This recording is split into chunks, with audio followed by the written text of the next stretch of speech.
पश्चिम बंगाल में resident medical doctor के साथ हुए रेप और मर्डर के मामले में सुप्रीम कोर्ट ने स्वतः संज्ञान लिया। सुप्रीम कोर्ट ने आज इस पूरे मामले पर सिलसिलेवार तरीके से अहम सुनवाई की। मामले की सुनवाई के दौरान सुप्रीम कोर्ट ने ये कहा कि ये बेहद चिंताजनक है कि पश्चिम बंगाल में इस तरह मेडिकल डॉक्टर के साथ रेप और उसकी हत्या की गई। सुप्रीम कोर्ट ने अपने साथी जो उनके जज बैठे हुए थे उनके साथ बातचीत करते हुए ये कहा कि हमें देश में बदलाव की बेहद आवश्यकता है और डॉक्टरों और नर्सों की सुरक्षा के लिए मजबूत कदम उठाने की आवश्यकता है। इसी बीच पश्चिम बंगाल सरकार की तरफ से पेश वकील कपिल सिब्बल की तरफ से कहा गया कि उनकी तरफ से पर्याप्त कदम उठाए गए, जिस पर सुप्रीम कोर्ट ने नाराजगी जाहिर की।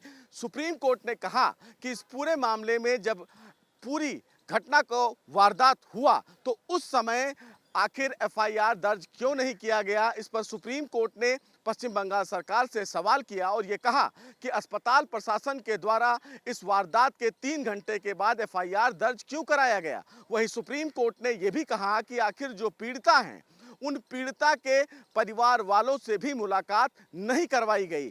ऐसे में सुप्रीम कोर्ट ने कहा कि आखिर अस्पताल प्रशासन की ये जिम्मेदारी होती है कि अगर उनके यहाँ इंस्टीट्यूशन में किसी भी प्रकार की कोई घटना होती है तो तुरंत एफआईआर करना चाहिए और अगर मामला यौन उत्पीड़न से जुड़ा हुआ हो तो 24 घंटे के भीतर एफआईआर दर्ज होनी चाहिए। लेकिन इस पूरे मामले में लापरवाही सामने देखने को मिल रही है। आखिर पश्चिम बंगाल सरकार इस पूरे मामले में कदम उठाने में पीछे क्यों रही। कपिल सिब्बल की तरफ से कहा गया कि उनकी तरफ से पर्याप्त कदम उठाए गए, लेकिन इस पूरे मामले में सुनवाई के दौरान सीबीआई और केंद्र सरकार की तरफ से पेश वकील सॉलिसिटर जनरल तुषार मेहता ने पश्चिम बंगाल सरकार के द्वारा उठाए गए कदम पर नाराजगी जाहिर करते हुए चीफ जस्टिस का ध्यान आकर्षित किया और ये कहा कि जब इस पूरे मामले को सीबीआई को हैंडओवर किया गया तो इसके बाद भी जो पश्चिम बंगाल पुलिस है वो सीबीआई को पूरी तरीके से इस पूरे मामले से जुड़े हुए साक्ष्य को नहीं दे रही है।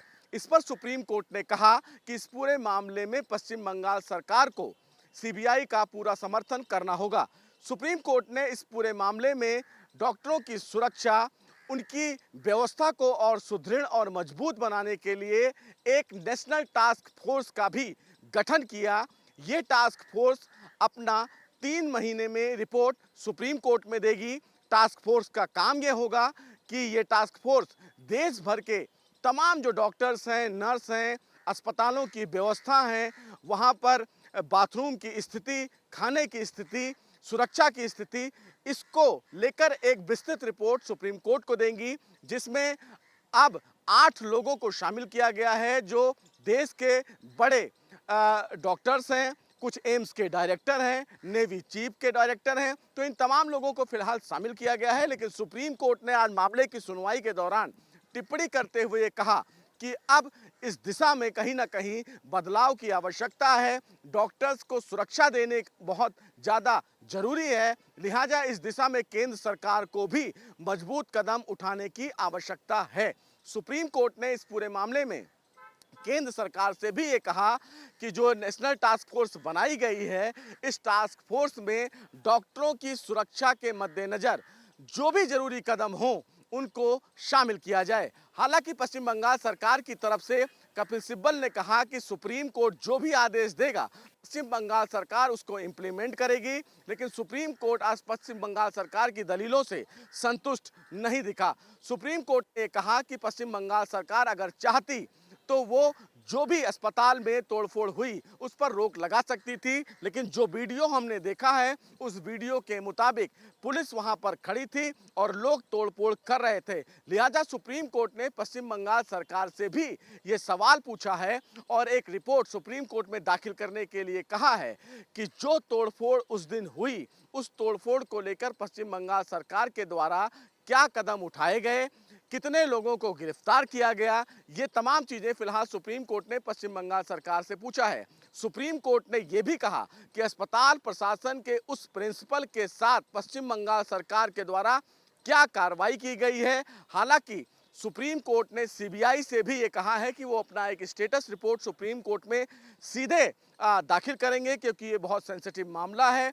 सुप्रीम कोर्ट ने मामले की सुनवाई के दौरान ये कहा कि अगर इस पूरे समाज में डॉक्टर्स की सुरक्षा करनी है तो वो बेहद आवश्यक कदम है।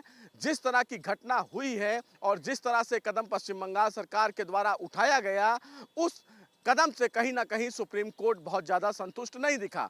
बहरहाल सुप्रीम कोर्ट ने इस पूरे मामले में अब सुनवाई के लिए 22 अगस्त की तारीख मुकर्रर की है।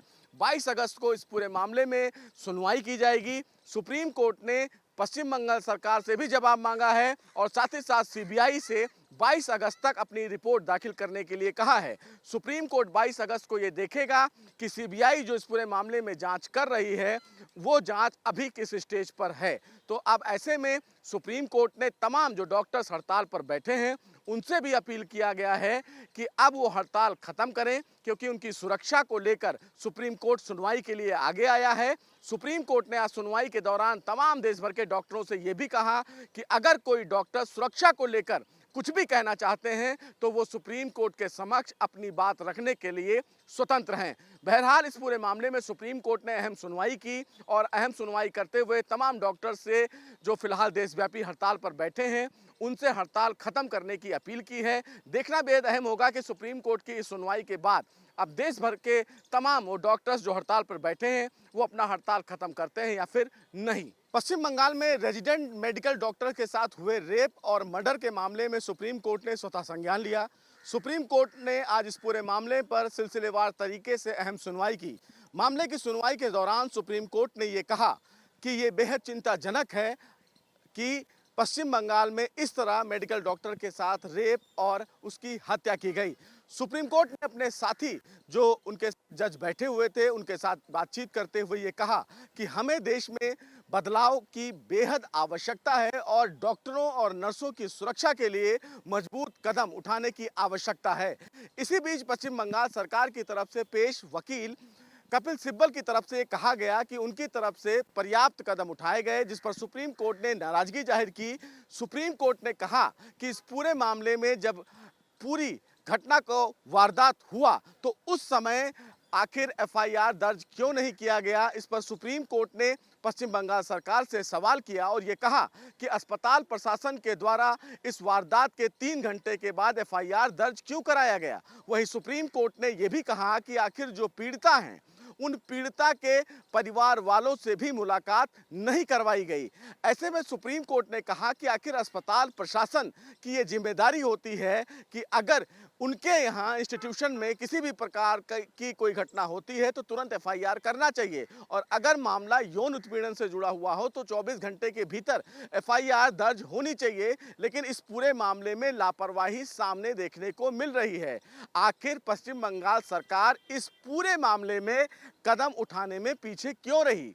कपिल सिब्बल की तरफ से कहा गया कि उनकी तरफ से पर्याप्त कदम उठाए गए, लेकिन इस पूरे मामले में सुनवाई के दौरान सीबीआई और केंद्र सरकार की तरफ से पेश वकील सॉलिसिटर जनरल तुषार मेहता ने पश्चिम बंगाल सरकार के द्वारा उठाए गए कदम पर नाराजगी जाहिर करते हुए चीफ जस्टिस का ध्यान आकर्षित किया और ये कहा कि जब इस पूरे मामले को सीबीआई को हैंडओवर किया गया तो इसके बाद भी जो पश्चिम बंगाल पुलिस है वो सीबीआई को पूरी तरीके से इस पूरे मामले से जुड़े हुए साक्ष्य को नहीं दे रही है। इस पर सुप्रीम कोर्ट ने कहा कि इस पूरे मामले में पश्चिम बंगाल सरकार को सीबीआई का पूरा समर्थन करना होगा। सुप्रीम कोर्ट ने इस पूरे मामले में डॉक्टरों की सुरक्षा, उनकी व्यवस्था को और सुदृढ़ और मजबूत बनाने के लिए एक नेशनल टास्क फोर्स का भी गठन किया। ये टास्क फोर्स अपना 3 महीने में रिपोर्ट सुप्रीम कोर्ट में देगी। टास्क फोर्स का काम ये होगा कि ये टास्क फोर्स देश भर के तमाम जो डॉक्टर्स हैं, नर्स हैं, अस्पतालों की व्यवस्था है, वहाँ पर बाथरूम की स्थिति, खाने की स्थिति, सुरक्षा की स्थिति, इसको लेकर एक विस्तृत रिपोर्ट सुप्रीम कोर्ट को देंगी, जिसमें अब 8 लोगों को शामिल किया गया है जो देश के बड़े डॉक्टर्स हैं, कुछ एम्स के डायरेक्टर हैं, नेवी चीफ के डायरेक्टर हैं। तो इन तमाम लोगों को फिलहाल शामिल किया गया है। लेकिन सुप्रीम कोर्ट ने आज मामले की सुनवाई के दौरान टिप्पणी करते हुए कहा कि अब इस दिशा में कहीं ना कहीं बदलाव की आवश्यकता है। डॉक्टर्स को सुरक्षा देने बहुत ज़्यादा जरूरी है, लिहाजा इस दिशा में केंद्र सरकार को भी मजबूत कदम उठाने की आवश्यकता है। सुप्रीम कोर्ट ने इस पूरे मामले में केंद्र सरकार से भी ये कहा कि जो नेशनल टास्क फोर्स बनाई गई है, इस टास्क फोर्स में डॉक्टरों की सुरक्षा के मद्देनजर जो भी जरूरी कदम हो उनको शामिल किया जाए। हालांकि पश्चिम बंगाल सरकार की तरफ से कपिल सिब्बल ने कहा कि सुप्रीम कोर्ट जो भी आदेश देगा पश्चिम बंगाल सरकार उसको इम्प्लीमेंट करेगी, लेकिन सुप्रीम कोर्ट आज पश्चिम बंगाल सरकार की दलीलों से संतुष्ट नहीं दिखा। सुप्रीम कोर्ट ने कहा कि पश्चिम बंगाल सरकार अगर चाहती तो वो जो भी अस्पताल में तोड़फोड़ हुई उस पर रोक लगा सकती थी, लेकिन जो वीडियो हमने देखा है उस वीडियो के मुताबिक पुलिस वहां पर खड़ी थी और लोग तोड़फोड़ कर रहे थे। लिहाजा सुप्रीम कोर्ट ने पश्चिम बंगाल सरकार से भी ये सवाल पूछा है और एक रिपोर्ट सुप्रीम कोर्ट में दाखिल करने के लिए कहा है कि जो तोड़फोड़ उस दिन हुई उस तोड़फोड़ को लेकर पश्चिम बंगाल सरकार के द्वारा क्या कदम उठाए गए, कितने लोगों को गिरफ्तार किया गया, ये तमाम चीजें फिलहाल सुप्रीम कोर्ट ने पश्चिम बंगाल सरकार से पूछा है।